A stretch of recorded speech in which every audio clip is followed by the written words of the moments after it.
Recently, I watched Deadpool and Wolverine for a fourth time. I needed to catch it before it left the theater. Why did I watch it so many times? There are some minor reasons. It's one of the funniest movies of the year, despite it not even being a true comedy. Also, as someone with ADHD, I like to watch movies that feature a character with ADHD like Deadpool. Hugh Jackman as Wolverine will go down as one of the best superhero casting decisions ever. But what really keeps drawing me back is the depth of one particular scene. It's a moment that has a strong emotional impact beyond what you would expect from a superhero movie. The final scene, where Deadpool and Wolverine are using their combined powers to save the universe. It might be the most powerful scene of the year. It works on so many levels, and today I'm going to break down exactly why that is. Let's talk about it.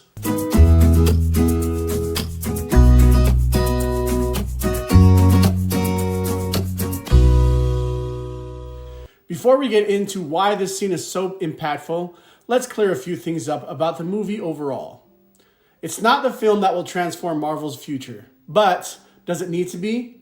It's doing something else, something that most superhero films today miss.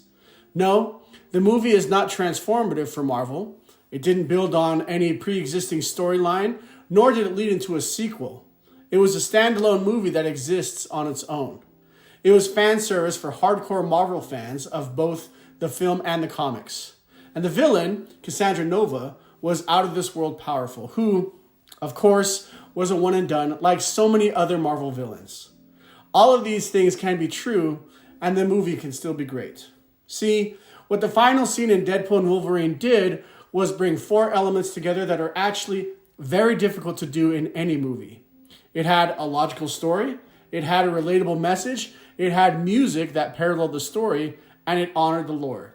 That is a rarity. First, the story. This scene is the climax of a storyline.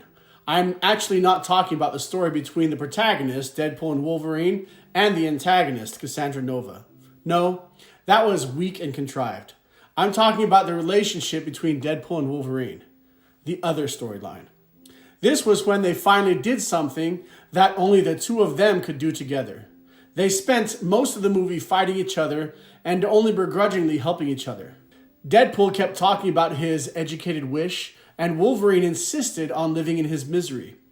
Then they found the reason to help each other, reasons that were more than themselves.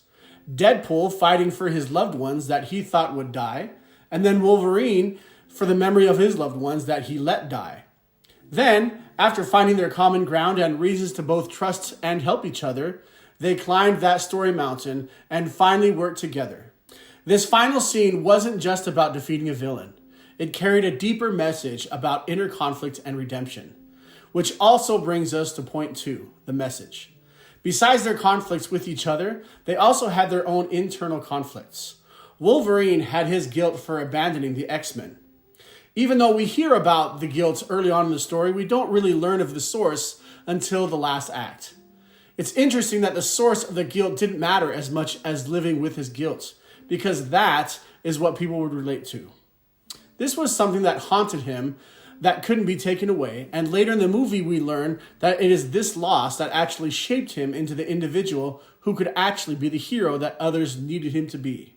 His flaws and mistakes actually shaped him into a better person, because he learned how to deal with them properly. Deadpool had his need to be more than what he was for those he loved. In the beginning of the movie, he was in Happy's office trying to become a member of the Avengers, and really took the news hard that he wasn't fit to be an Avenger. He needed to be a hero because others needed him to be one, not because he needed to be one. It's a human message that allows the audience to connect with them. And here's the kicker. Who can't relate to that? That weight of regret and the feeling of not being good enough, no matter what others say, it's a universal truth. And that's what makes this scene resonate beyond just comic book lore. But these personal journeys don't just serve as the emotional core of the movie. They also honor the long history these characters have in the comics. For fans, this film finally delivers on a promise that has been hinted at for years. Here's a question that all Marvel fans were asking. Why did it take this long for some of the things to happen in this movie? First, Deadpool and Wolverine collaborate in the comics several times. Collaborating in the movies was hinted at in the very first Deadpool movie, but it didn't happen until the third movie. And finally, we got the team up that everyone was waiting for. But there was something else that fans were waiting even longer for: Wolverine's mask. The yellow suit with the mask is the most iconic Wolverine look there is. I mean, for crying out loud, it was the suit featured on the cover of the first issue of Classic X-Men with Wolverine on the front.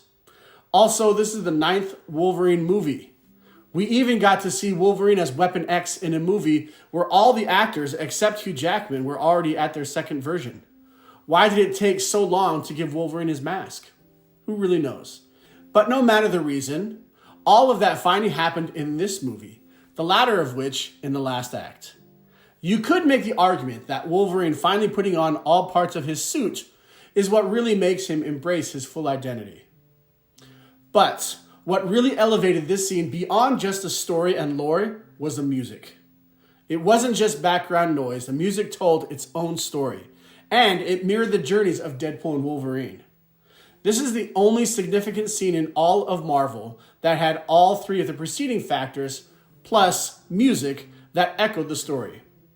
Yes, I will admit that I am on week 3 of listening to this choir version of Like a Prayer on repeat, meaning that it is not an exaggeration to say that I probably have listened to it 30 times a day, every day for at least 2 weeks and still counting. Hey, ADHD and hyperfixation, what can I say? In those hundreds of times that I have heard that song, I've learned a few things. The song starts off with a melody and a counter melody. The melodies are not in sync. They represent two main characters who might be in the same movie, but are not in sync. Then the music starts to build, and it gets more and more chaotic as it builds. And best of all, it doesn't resolve. It stays on that, and it feels like note without resolving. And it goes to a break in the music without resolution. In the movie, during the break, Deadpool and Wolverine are reflecting on their journeys. They're reflecting on their respective internal struggles that they had. Then there is a soft resolution, and the two parts finally start working together to create a unique melody in parts. Then we finally hear a unified melody with the choirs, which is both a resolving story and is a verbal representation of the audience's relief, a musical denouement, and a great resolution. That's what makes this scene stand out even more. It's not about the action. In a movie packed with fights and explosions, the best part of the film is a quiet, reflective moment. It's a testament to how much emotion and storytelling were packed into this one scene. The movie was worth watching in the theater 4 times just for the ending. I would watch 20 bad movies just for one other scene that had this much working for it. Absolutely maximum effort. But what did you think? What was your favorite part of Deadpool and Wolverine? Let me know in the comments, and I'll see you next time.